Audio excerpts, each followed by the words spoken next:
Good evening, everyone. Welcome to the show. My name is Michael Kuzilny. Tough times never last, but tough people do. And thank you for joining us every Wednesday night. We've been doing this for the last 5 years now. You can probably remember it used to be called A Life in Crime, where people used to come on and share their stories. And I'm very proud of the people who come along and share their authentic stories and views. And on tonight's show, we've got Emily Howie, who's a human rights lawyer, and she's come along to share some of her views. What's right and what's wrong with our police forces around Australia. Thanks for coming on, Emily. Thanks very much for having me. Yeah, you're very passionate towards the law. And what made you first get into the law, Emily? I was always really interested in government and politics when I was growing up. Yes. And when I studied law, I was really interested in using law as a tool for social change and for achieving some better outcomes, particularly for marginalised and disadvantaged people. Yeah. So I've seen my progression in my career as sort of moving more towards those kinds of goals over the last few years. That's wonderful, because a lot of people, there's so many choices in the law, isn't there? You can do commercial law, you can do traffic accidents, you can sue people, but there's always that passion. Where did you start off? I started off at a really small firm, and I did my articles there. It was actually my father's firm, and that was a really great experience. We had really interesting clients and very varied practice. Then I went to the United Nations War Crimes Tribunal for the former Yugoslavia. Wow. Spent some time there working for a judge. Yes. Where was that based? In The Hague, in the Netherlands.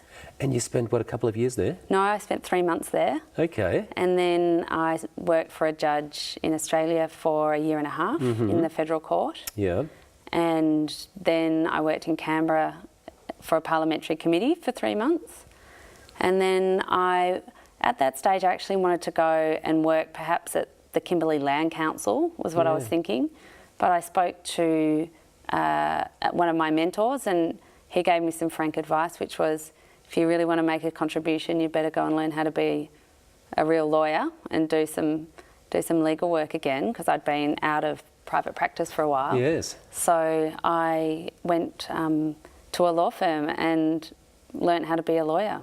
Oh, well, that's when you left your dad's law firm, is it? Yeah, I was there for about a year, and I went to Allen's Arthur Robinson, which is a big commercial firm. Yes, indeed. Yeah, and did 3 years of work for them. And you enjoyed working in that capacity? Yeah, it was a great experience. Yeah.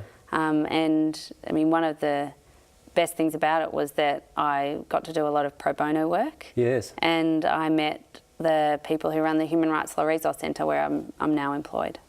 Right, and where they're based? They're in the city, but you're all over Australia, are you? Yeah, so we're a Melbourne-based national advocacy organisation. We're 5 years old, so it's quite a small organisation. There's 5 lawyers and a communications person there, so we're very small, but we work a lot in partnership with community organisations and also with the pro bono capacity of law firms in order to try and add more value and bring more legal capacity, I suppose, to important causes. That's very important, isn't it, sort of to do that? And what are some of those important causes, Emily? Well, the things that we focus on are, our sort of key areas are people in detention. So that can be people in prison or immigration detention, or even under involuntary mental health treatment orders. We also do a lot of work on promoting economic, social and cultural rights. There are things like the right to health, the right to housing, the right to work, and they're often rights that are forgotten or not already protected in Australian law. Yeah. Emily, over the years we've had a lot of people sit on their couch who've been through the mental health system, who've had some horrific stories. We've also had people, beaten up by police. And what are your views on that, on, for example, the powers of the Victoria Police?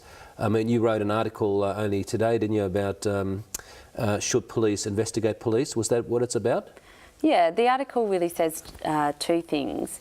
It arose out of the inquest that's just been held into the death of a 15-year-old boy, Tyler Cassidy, who was shot by the Victoria Police. And there are 2 really serious we think, human rights issues that come out of that case that need urgent attention from the Victoria Police. One is about how police are trained to deal with young people in crisis. Now, Tyler didn't have a diagnosable mental illness, but he was young and he was very agitated and very overwhelmed and angry.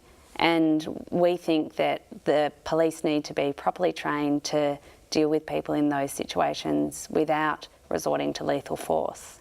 Yeah, I agree. There must be another way, huh? And the viewers can probably remember that incident. The poor lad was only 15, but of course there's always two sides of the story. But the important question, I suppose, is was there another way? And I think often there is, isn't there? I mean, I remember going through the police force in the early 80s at the police academy, and what they taught the young recruits was to, if you're going to shoot, you've got to shoot to kill, which was quite ridiculous, giving these young people the power to, it's almost like you don't give warning shots, you don't shoot to injure, but you might, if you shoot, you're going to shoot to kill. It's, yeah, that's an interesting issue, and I think that's still the training. And in a sense, you can understand that training, because if you are using lethal force, it's because you should have a genuine fear for your life or for somebody else's life or serious injury. What we were really concerned about, and this came up in the evidence in the inquest and is now public knowledge, is that for a 10-year period, police weren't properly trained at all on communication, on de-escalation, on techniques for creating time for people who are in those crisis situations and who might appear threatening to police. So, I mean, one of the really stark statistics in Tyler's case is that 73 seconds is the period of time that police interacted with him before he was shot. That's not enough, is it? I don't think so. In that time, they capsicum sprayed him twice. Yes. Chased him into a park. He took a phone call and he was shot. 10 shots were fired. 5 of them hit him. And I don't think you can see that in that 73 seconds that there was appropriate creation of time or de-escalation of the incident. And we haven't in our submissions blamed the police officers. We haven't taken a stand actually and made a call about whether or not in this instance what those 4 officers did was appropriate. We might talk about the incident after the next break, Emily, but we'll be back very shortly with Emily Howie on the couch.